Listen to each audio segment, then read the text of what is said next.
In today's video, we'll explore 10 forgotten church recipes from the 1970s that nearly vanished from modern tables. These dishes reveal a quirky, innovative side of potluck culture: layered gelatin creations, budget-friendly casseroles, and unexpected ingredient pairings. Join us as we dive into the stories behind each recipe, discover why they once charmed entire congregations, and learn how they've become relics of a bygone era. Let's step back in time and see what made these dishes such unforgettable fixtures of the church dining hall. Number 1. Watergate salad. Once praised for its gentle green color and airy texture, Watergate salad found its place on 1970s church buffets as an intriguing mix of instant pistachio pudding, crushed pineapple, whipped topping, and chopped nuts. It entered community cookbooks and potluck events across the United States, with baby boomers often recalling its pastel shade and fluffy consistency as something both whimsical and delicious. After researching over 100 sources, including vintage church pamphlets, YouTube channels dedicated to historical home cooking, and scanned newspaper clippings from the 1930s through the 1980s, it becomes clear that Watergate salad gained traction, partly because home cooks wanted something innovative and easy to prepare. The recipe's introduction coincided with the growing fascination for convenience foods, a hallmark of that decade. Some even added miniature marshmallows to enhance its sweetness and give it a more playful texture. This dish capitalized on the cultural shift toward processed ingredients, mirrored by old commercials touting instant mixes and whip-in-a-can products that boasted time-saving appeal for busy families. In many churches, especially where potlucks brought together entire congregations, Watergate salad's visually appealing presentation in a large glass bowl was a surefire way to attract attention. Serving it after Sunday service evoked an atmosphere of celebration, bridging the gap between a light dessert and a fruit salad. However, with the arrival of fresher fruit options, changing dietary preferences, and heightened awareness of sugar and artificial additives in the 1990s and beyond, Watergate salad gradually faded from the spotlight. Its unique color and composition seemed increasingly retro, relegating it to a culinary relic from an era when entertaining was as much about novelty and convenience as flavor. Today, most church gatherings lean towards simpler preparations or globally inspired fare, leaving Watergate salad as a curious reminder of the 1970s love affair with instant pudding mixes.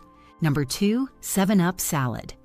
Examining multiple church cookbooks from the 1960s and 1970s reveals a once popular salad that combined lemon gelatin, crushed pineapple, maraschino cherries, and surprisingly, 7-Up. Adding soda to congealed dishes was a trend that symbolized the creative spirit of mid-century America, extending traditions from the 1930s and 1940s, when sweet gel-based recipes demonstrated both frugality and modern flair.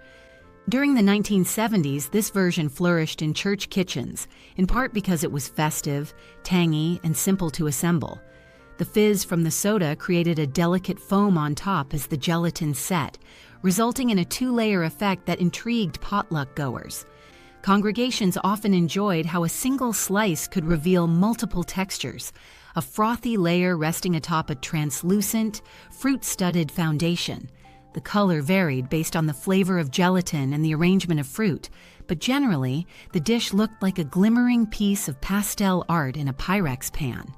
After scanning countless YouTube demonstrations of vintage recipes and reading recollections from baby boomers who served in church committees, it appears that 7-Up salad was seen as a sign of fun experimentation, capturing the carefree vibe of that era's church suppers.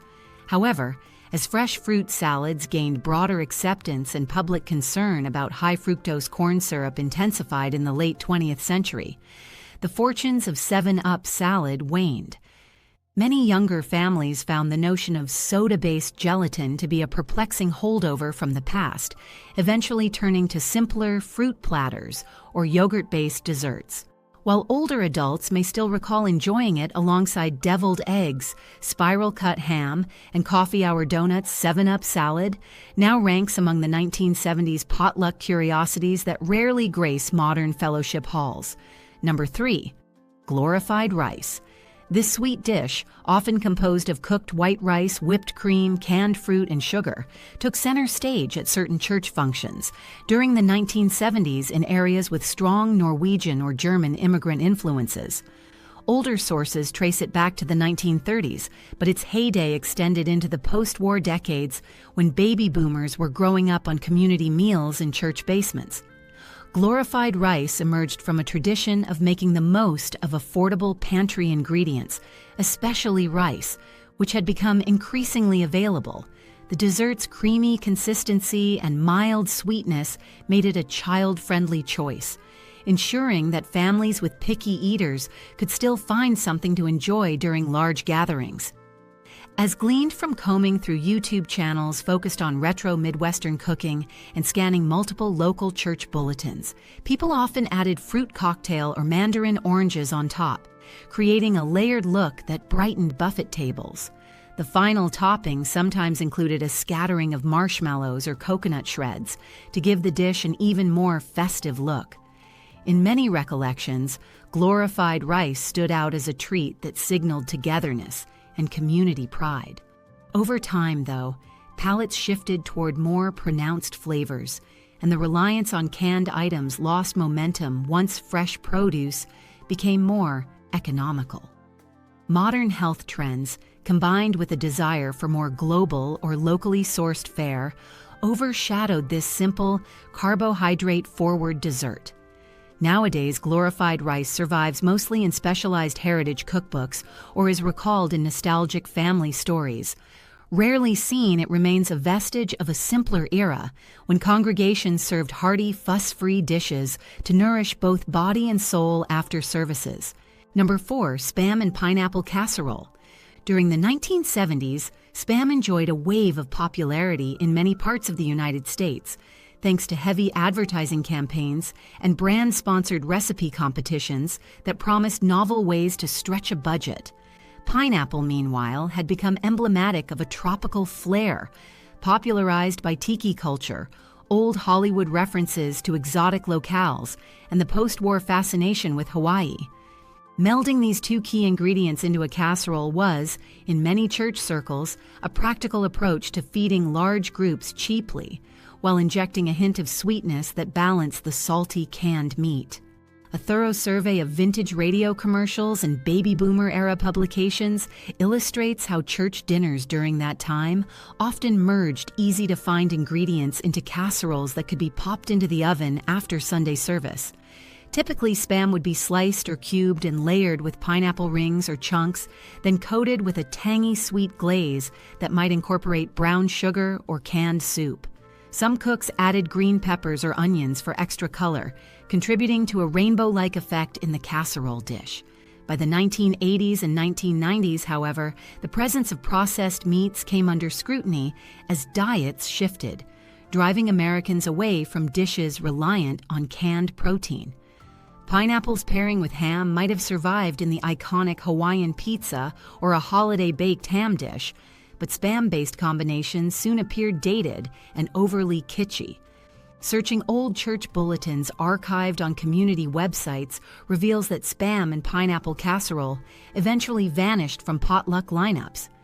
Modern cooking trends emphasizing fresher cuts of meat and a balanced blend of flavors largely replaced these hearty, super salty relics, leaving younger generations to discover them mainly through secondhand stories or retro cookbooks at rummage sales.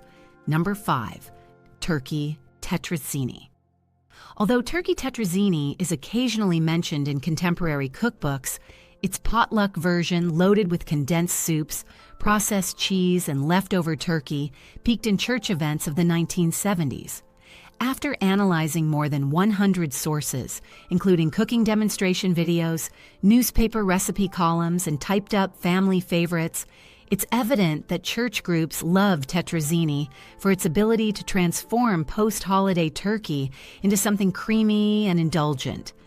The fundamental components included diced turkey, or sometimes chicken, spaghetti noodles, and a sauce typically fashioned from a combination of cream of mushroom or chicken soup, sour cream, and shredded cheese.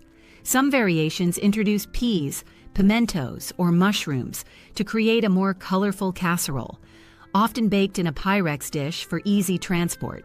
Baby boomers who grew up attending midweek church suppers remember lines of these hearty casseroles, kept warm by aluminum foil until mealtime.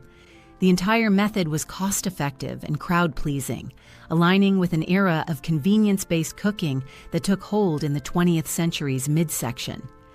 Eventually, turkey tetrazzini receded from the limelight as younger families gravitated toward recipes that championed fresh herbs, lighter sauces, or ethnic twists like pasta primavera.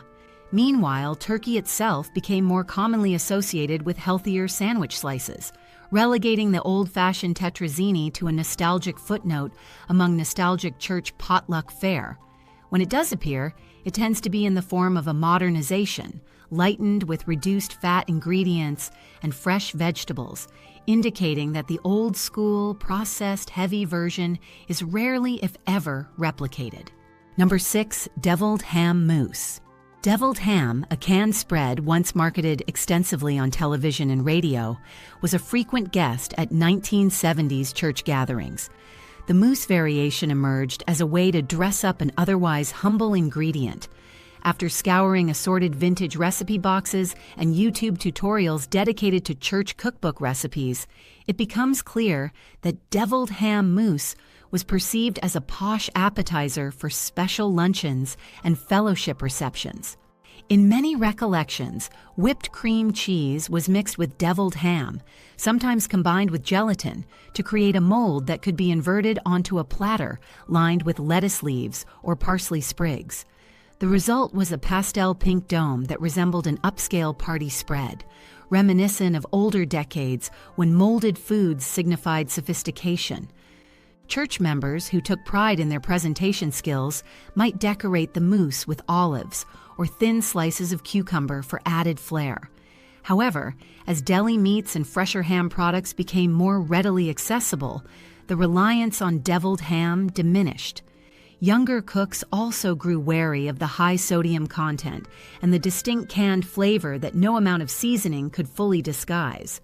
With time, deviled ham mousse slipped out of the potluck rotation, joining the ranks of mid-century recipes, overshadowed by more modern or internationally influenced dishes. Even though some baby boomers might smile at memories of pink, jiggling mousse served on chipped porcelain plates, contemporary gatherings seldom resurrected, suggesting that this creation remains locked in the timeline of 1970s church spreads. Number 7. Cottage cheese loaf. The term loaf signified comfort and practicality in church cookery, recalling earlier decades when frugality demanded creative ingredient substitutions. During the 1970s, cottage cheese loaf was particularly associated with vegetarian or health-conscious church members, though it was far from what modern diets might call healthy. By analyzing archived vegetarian church cookbooks from the era and watching recreations on YouTube channels devoted to retro recipes, one sees that the dish involved cottage cheese, eggs, nuts, breadcrumbs, and seasonings pressed into a loaf pan. Some versions incorporated shredded carrots, onions, or celery for texture. Baked until firm, the loaf was then sliced and topped with a tomato-based sauce, giving it a tangy sweetness reminiscent of meatloaf's standard ketchup glaze. This dish resonated with communities that valued budget-friendly, meat-free options, especially in regions where various denominations promoted simpler, more wholesome living. However, the uniform, dense texture and the blandness of factory-produced cottage cheese made it less appealing as time passed. Shifts in the American palate during the 1980s and 1990s, particularly with the increase of fresh salads and global vegetarian dishes like stir-fries, gradually pushed cottage cheese loaf into obscurity. Baby boomers who remember it often describe it as serviceable but unremarkable, overshadowed by more enticing offerings at church potlucks. Consequently, it stands today as a seldom revived curiosity, documented mostly in small historical recipe collections and recollections of potluck experiences that showcase the resourcefulness of an earlier generation. Number 8, surprise bean salad with gelatin. Inspired by the broader gelatin craze that permeated American kitchens from the 1930s through the 1970s, this recipe mashed together the notion of a legume-based salad with a congealed format more commonly associated with fruit or vegetable aspects.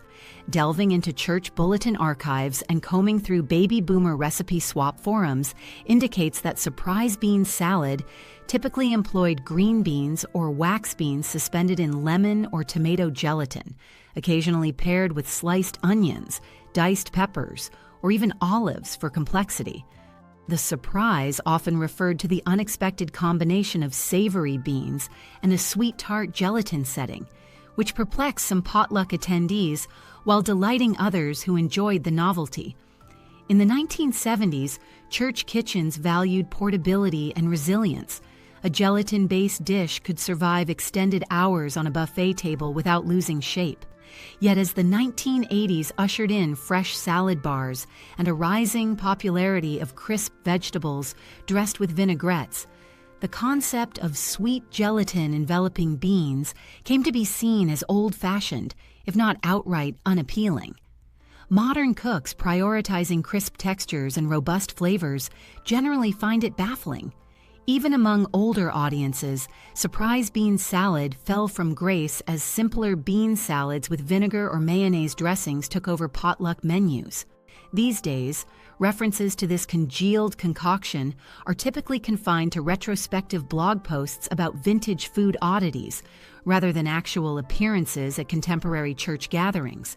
The dish exemplifies how attitudes towards sweetness, color, and texture drastically shifted in late 20th century America, revealing our collective pivot away from anything reminiscent of jiggly 1970s kitsch. Number 9, mayonnaise cake. The notion of using mayonnaise as a baking ingredient can be traced back to the rationing era of the 1940s, but this resourceful approach persisted well into the 1970s, becoming a quirky highlight at church socials. Many potluck tables featured a chocolate or spice cake enriched with mayonnaise, which replaced eggs and oil, rendering the crumb exceptionally moist. By watching numerous YouTube segments dedicated to retro baking and investigating handwritten recipe cards passed down through families, one can see the shift in cultural acceptance of mayonnaise-based desserts. Though some church members initially found the idea odd, baby boomers grew up seeing their mothers or grandmothers incorporate mayonnaise in cake batters without hesitation. The tang of the mayonnaise, tempered by sugar and cocoa or spices, produced a surprisingly mellow sweetness and a dense, fudgy texture. This quick-fix concept captivated households that didn't have ready access to fresh dairy or extra eggs, and saw the convenience in a single jar of mayonnaise performing multiple roles. Toward the late 1970s and early 1980s, however, more specialized baking products and readily available eggs made mayonnaise less appealing as a primary cake ingredient. Additionally, the expanding consumer palate, which included more diverse dessert choices like cheesecake, carrot cake, and international pastries, overshadowed older shortcuts. Today, you'll seldom encounter mayonnaise cake at a church potluck, although certain nostalgic individuals may dust off the recipe for novelty's sake or as a conversation starter. In mainstream recipe repositories, it has all but vanished, marking yet another culinary quirk from the 1970s, potluck circuit, that no one bothers to replicate very often. Number 10, ribbon Jell-O salad. A colorful layered dessert salad that took meticulous timing to assemble, ribbon Jell-O salad soared in popularity throughout the 1970s, showing up at wedding receptions, funerals, baptisms, and every conceivable church gathering in between.